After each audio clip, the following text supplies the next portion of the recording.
Hello and a very warm welcome to all of you on Game On. I'm Iha Bhardwaj Alter, and now that the euphoria of India winning the T20 World Cup has subsided just a little bit, let's shift our focus to Euro 2024, and we're at that stage where 4 teams are ready to write their own chapters in football folklore as they try for the ultimate footballing glory in Europe. It's the semi-finals that we're looking forward to, and to help me look at how these 4 teams stack up is someone very special, someone who's a close friend of mine, but also who lives, breathes, talks about football, loves the game, tries to play the game as well. Sanjeev Mukherjee, a senior commentator. He does commentary for various sports channels on cricket, on football as well, Champions League.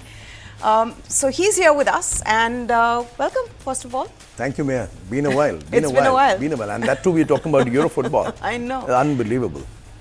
To think that Sanjeev and I worked together for quite some time, and we would do shows together. Now here he is sitting as a guest on my show. But let's now look at what's going on in Euro 2024. And then there were 4. Yes, we saw dramatic quarterfinals where host Germany and Cristiano Ronaldo's Portugal crashed out.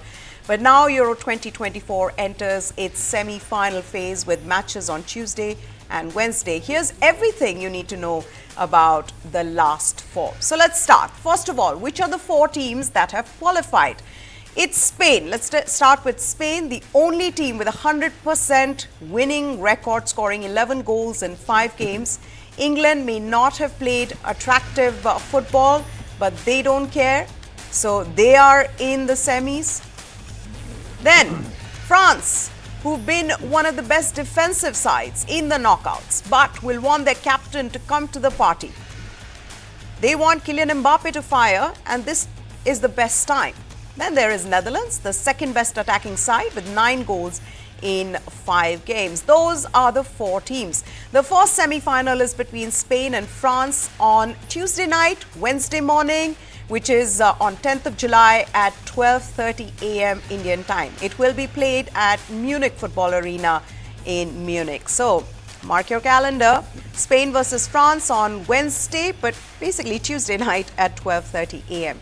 The second semi-final will be played between England and Netherlands on Thursday morning, which is Wednesday night at 12:30 a.m. Indian time. Again, this would be at BVB Stadium in Dortmund. Now, the big final, you're marking your calendars. Also, let me tell you about the big final. It'll be played on 14th of July at Berlin's Olympia Stadion. Before we continue this conversation, and before I tell you more about the semi-finals and what to expect, I'm going to quickly ask Sanjeev about what he thinks of the last 4. Now, these are the 4 teams, you know, that have remained. What do you make of these 4 teams? Did you expect them? Did you think that these 4 would be the teams when the Euro started? Well, of course, these 4 were not my only 4, I would say, because we all need to make these random picks and based on who we like, who we support, which are the form teams. But I would say Germany a little bit, off the mark, being the host country, and the fact that they are trying to rebuild their team in a way which is not known to German football at all. The way they have actually done away with the old, gotten a lot of new players. But again, I would say the curse of Chelsea, that's what basically stops them from getting the important goal against Spain. And it was gut-wrenching to see German fans cry, and they are hosting a tournament of this magnitude after a pretty long time. But for me, I would say, of course, these teams are the big teams and they deserve to be there. Surely they do. But what would you say to Turkey? I would say they were the heartbreakers of the tournament. The Turkish team, even Austria in parts, there were other teams. But Ukraine, the Turkey I would think, team, is another heartbreak, Ukraine was so close, agonizingly close, and then miss out that last moment. It's like you've given me a cup of tea and you say, Sanjeev, you've got just 3 minutes to finish this cup of tea. I'm relishing it. But last couple of sips, the party is over, you take my cup away, you take my coffee away. It's like that. It's just been snatched away from them. So it's heartbreaking. But of course, now since we are at the business end, there's no point agonizing about them. They have lessons to learn, and we'll have to look forward to the 4 we have. Unfortunately, we can't change anything here. Somehow England find themselves in this 4. Somehow. We will discuss that as well. Now, if you're wondering what they're playing for, Other than the fact that they become the kings of the continent, UEFA will pay 331 million euros in total prize money to the 24 participants. The maximum amount that a champion team may achieve if they won all three of their group matches is 28.25 million euros, which is $30.31 million.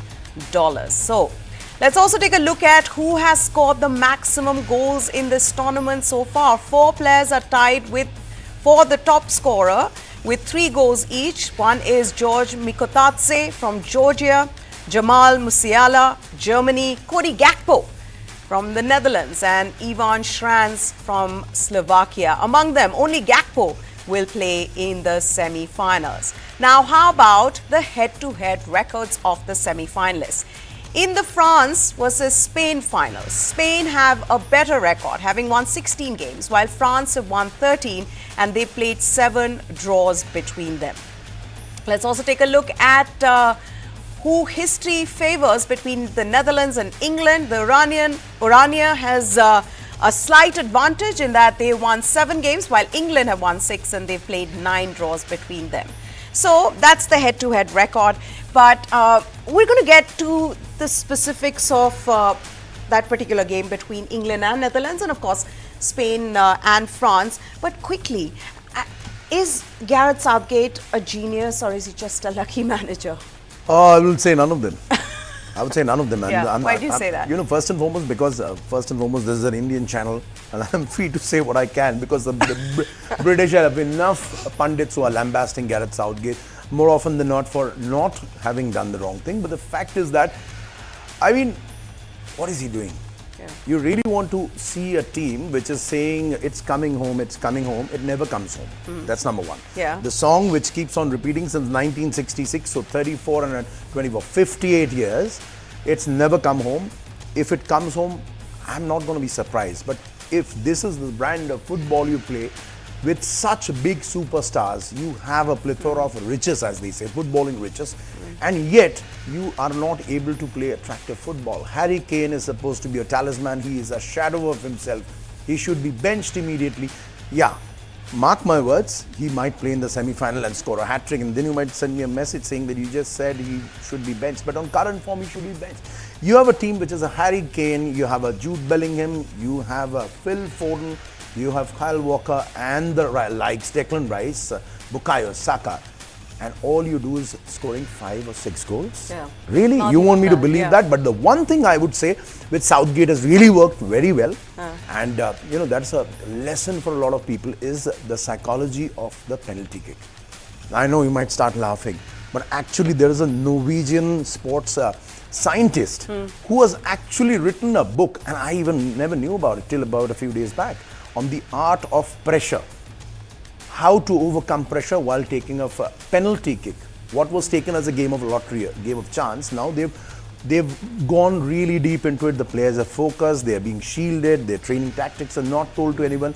And of course, the superstar Jordan Pickford. Yeah. He saved 1 penalty, but not many know Jordan Pickford has his water bottle lying right next to the net, and every particular day, in advance, he keeps notes, copious notes on the side of the bottle, where he writes how these guys take their penalty kicks. So if you remember, before he took the first kick, he was a bit of a delay. Yes, and then he went to have a sip of water, looked at it, kept it there, nothing illegal in it. Yeah. But I mean, that's the way things have changed. The delay itself also plays on the mind of the opponent who's taking the penalty, who's wondering why is the goalkeeper not there. You know, you prepare. There's a routine for everybody before they take a penalty kick, and maybe that's another reason that they... The basic of a penalty kick, Meha, is that whoever's coming to take the kick, he needs to see the goalkeeper on the line. Secondly, you can ask any footballer worth his salt. He does not want to see the referee in front of him. What Pickford did, when Akanji went for the kick, if you remember, Pickford was standing 30-35 yards away from the goal post. He had to be called by the referee. Then he comes, then he does a little bit of play acting, comes ahead of the line, so the referee steps in right in the line of sight of Akanji, and then he comes and taps the referee saying, so it's all okay, comes back, he's just gotten into the head of Akanji. Akanji will never score. He will never score. Of course, he did concede the next 3, but if you look at the record, and here's a small stat, fun stat. England, Team England, football powers, etc. From 1990 to 2012, a space of 22 years, and all the penalty kicks or tiebreakers they've been in, their goalkeepers have saved only 2. Their goalkeepers have saved only 2 kicks in 22 years. Jordan Pickford, from 2018 to 24, in 6 years, he saved 4 of the 14 he's faced. So they're doing something well. Yeah, there is a method to this madness. And also, I know football fans are going to hate me when I say this, but it's a bit like what Sourav Ganguly did with Steve Waugh, coming in late to play. Oh yes, even that was in England. I mean, Sourav, he made his debut in England, so there is an England connection. And there is an England connection as well. Okay, before I move on to the first preview between Spain and France, quickly I want to ask you, in the group stages, what do you think was your moment of the group stages? If you have to look back and say, you know what, that really just stood out for me. I'm going to remember that for a really long time. You know, the one thing which I saw, and in what you mentioned in the introduction, that's basically the story, you laid it out very nicely in your introduction, about Spain being the only team with an unblemished record. Yeah.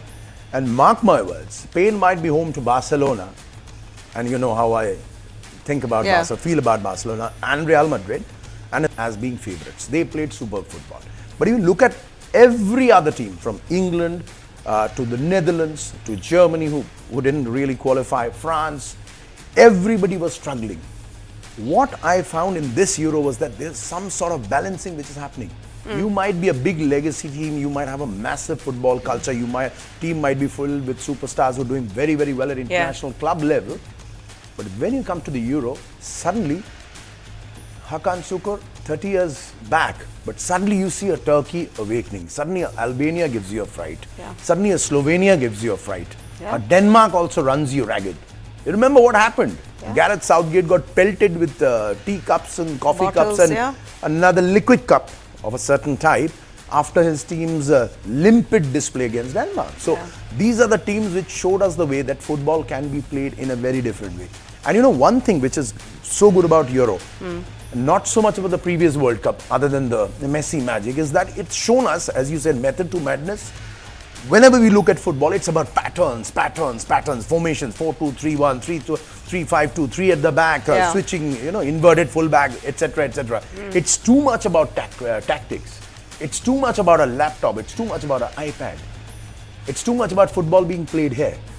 In the Euro, football is not being played here. It's being played on the field, and that's the, I would say, the biggest positive which I have found, which is so refreshing from the otherwise sometimes club football, how it becomes a little difficult to digest. Day after day, you see the same thing going on and on. So, I mean, in a sense, you know, Euro has been extremely refreshing. And yes, of course, I would have loved to see many more goals.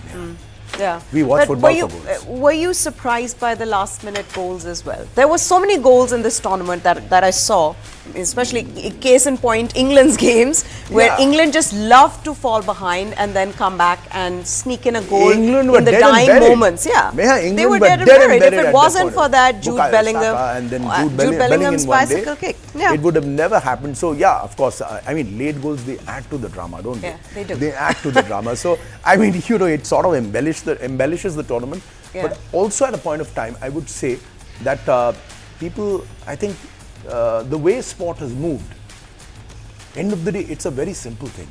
It's one ball, it's a sphere with 11 on one side and 11 on the other. Now they've made it very complex, thanks to Guardiola and etc., which is good. But somehow this leveling is happening. They're simplifying some kind it. Of simplification. They're simplifying it now. Okay. So let's look at the first preview then. If there's one team that has impressed one and all in this Euros, it's Spain. Not only has it been the only team to have won all 5 of their games, but it is also the manner in which that they've beaten their opponents like Croatia, Italy and Germany. In the quarterfinals, they were pushed to the limit against the hosts, but they adapted brilliantly to secure a winner in the closing moments of extra time. Wonder kid Lamine Yamal and Nico Williams, 2 wingers, they've been the stars for Spain. Yamal's created 14 chances, the most by a Spaniard since Xavi in Euro 2012. Remember, they won that. He, along with Williams, will be the biggest threat for France, who've had their backs against the wall for large parts of this competition in Germany. Leblanc scraped past Portugal on penalties in the quarter-final. Didier Deschamps' men once again failed to find the net across 120 minutes of action in a goalless draw in the quarter-finals. They've managed only 3 goals in 5 games and have missed 86 non-penalty shots at this tournament. The biggest concern for Deschamps is the form of Kylian Mbappe, with a Real Madrid-bound forward scoring just 1 goal from 20 shots at this edition, a penalty against Poland in their final group game. While France have struggled in attack, they've been brilliant in defense, and that is largely due to Mike Mignon. The French goalkeeper has the best save percentage of 94 in the competition, and Leblanc will be hoping that he has a good game against a lively Spanish side.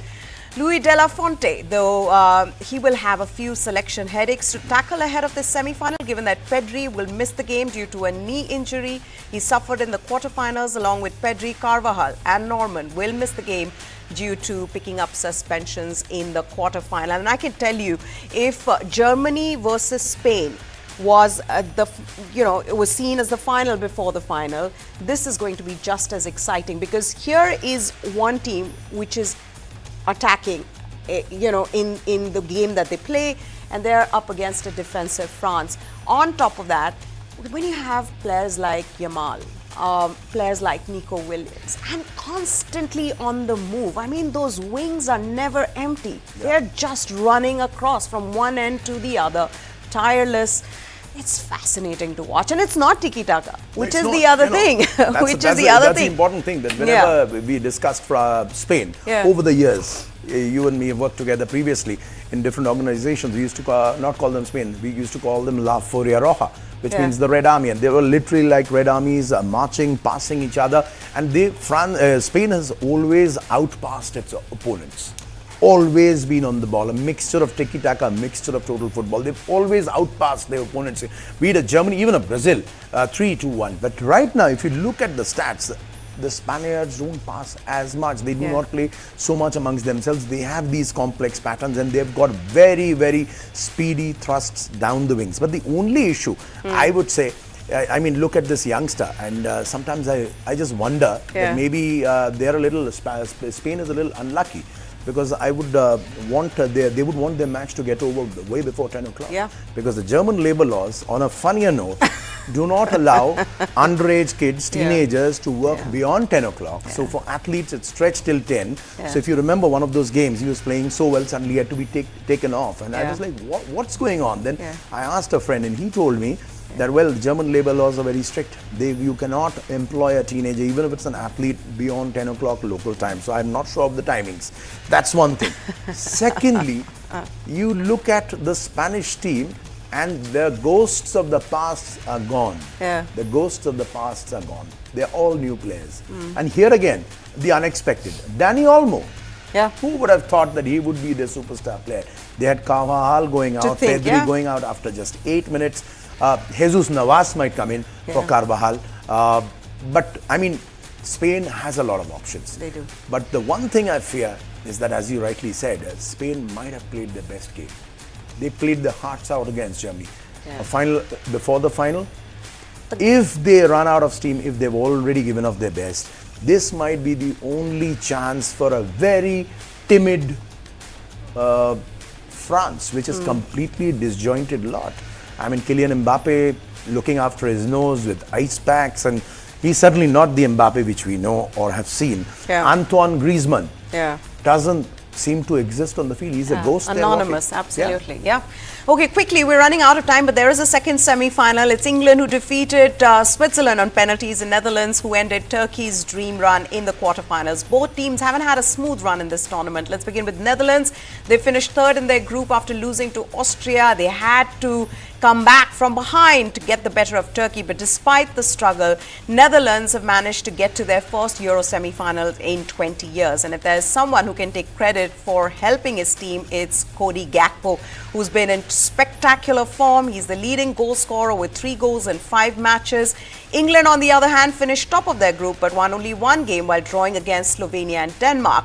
Then they played against Slovakia and they were almost knocked out of the tournament if it wasn't for that bicycle kick by Jude Bellingham. Then they faced a strong Swiss side. There also it looked like they could be out, but Bukayo Saka, he was the hero in tying that game. Eventually they won on penalties. But at the end of the day, I mean, a lot of fans would say that, look, we're happy at the teams in the semi-finals. Who cares what the results been? They might even go on to win the Euro. They will. Yeah. In fact, they might. Actually, they look good enough to win the Euro. They're playing a very unattractive brand of football. Way back in 1994, if I'm not mistaken, Brazil won the World Cup. And it was a completely un-Brazilian type of football. They had a Romario, they had a Bebeto, they had a aging Dunga. But they played the most horrible football ever known to come from any Brazilian team. I'm not putting England on the same pedestal. Of course, they have very, very big names. And England has been a team much like South Africa in cricket. They've underachieved. I don't know whether the Chokers tag should be applied to them or not. Yeah. But the fact is that a team which believes more in an anthem about coming home for 58 years rather than doing something about it, I have serious doubts about them. Gareth Southgate, well, he deserves to smile for once, maybe. And I think that's the only reason they should win, to be honest. Probably. Yeah. But quickly, I know just one word. Who is the favorite for you? Who will win on 14th of July? Come on, Sanjeev. I want Netherlands, Oranje. Oranje. Just because of the kind of viral videos that we've been seeing of those wonderful fans hopping from one end to the other. Sanjeev Mukherjee, thank you so much for joining us here. It's always so much fun talking football with you. Thank you. That's it then on this special of Game On. We're completely out of time, but do follow all the latest from the world of football, from sports, right here on News9. For now, bye-bye.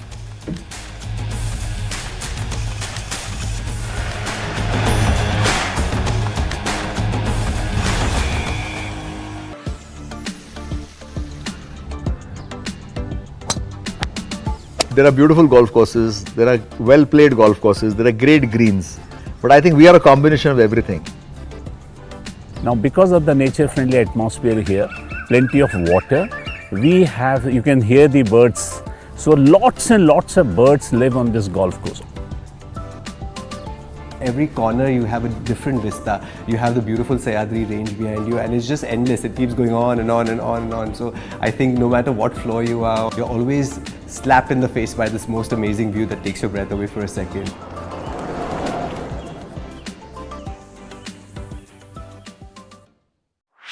This and more. Streaming on News9 Plus. Subscribe and get free vouchers. Why is the state not looking at putting an embargo on that? As a Telangana person, I will not accept. How do ordinary folks deal with this?